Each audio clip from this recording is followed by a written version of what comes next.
Rádio França Internacional tem o prazer hoje de conversar com o vice-presidente do PDT, Ciro Gomes. Em primeiro lugar, Ciro, muito obrigada por aceitar nosso convite.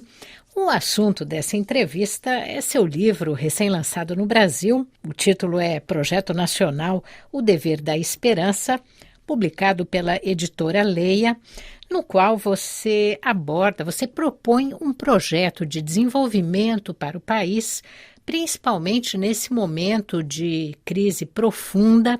Você tem propostas para tirar o Brasil da atual morosidade.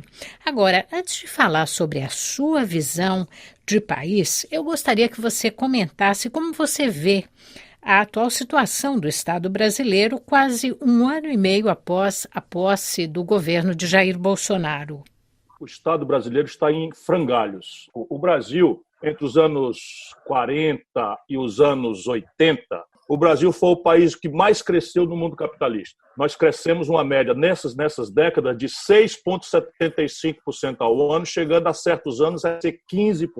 Em 80, quando esse modelo colapsa, e eu explico como é que esse colapso aconteceu, se lhe for curioso, o Brasil tinha uma indústria que era a soma da indústria chinesa, da indústria Vietnã, da Malásia, de Singapura, juntos, e ainda sobrava um tanto. O Brasil representava 1% do comércio mundial, com 150 milhões de habitantes, e a China, já com 800 milhões de habitantes em 80, representava os mesmos 1% do comércio mundial. Hoje, o Brasil representa os mesmos 1% do comércio mundial e caindo, e a indústria chinesa é 16 vezes maior do que a indústria brasileira. Antes da pandemia, o Brasil tinha, pela primeira vez na história, 100 milhões de pessoas, a metade da população, empurrados para a informalidade, ganhando por mês, por cabeça, R$ 413. O Brasil tem hoje uma dívida pública que está galopando para mais de 100% do PIB, portanto, é um país destruído, né? Se nós contarmos o efeito social disso, no último ano que as estatísticas oficiais críveis, né, nos ofereceram, o Brasil teve 70 mil pessoas mortas, 54 mil assassinatos e 16 mil mortes pela polícia. Quase todos pobres, quase todos negros, quase todos pardos das periferias do país. O Brasil está em crise econômica há pelo menos 7 anos. Está empobrecido, endividado, não tem poupança interna. Por onde começar a sair desse atoleiro e com que recursos financeiros, principalmente? Nós precisamos reestruturar a dívida das famílias, que são responsáveis por 60% do PIB brasileiro. Restaurar a condição de investimento do setor público e reestruturar o passivo estrangulado das empresas privadas através de uma troca de crédito local caro e vencido por crédito externo, garantias e contrapartidas de emprego, a modernização tecnológica e expansão de investimento. Eu proponho recolocar a questão nacional e desenvolvimento. Então você tem essa jovem militante que eu admiro muito, sueca, a Greta. Eu admiro profundamente o caráter de antena, de pioneirismo, de colocar o jovem para discutir o consumismo. Ela presta um grande serviço. Mas um país que tem 100 milhões de pessoas ou desempregadas ou na informalidade não pode falar em desenvolvimento.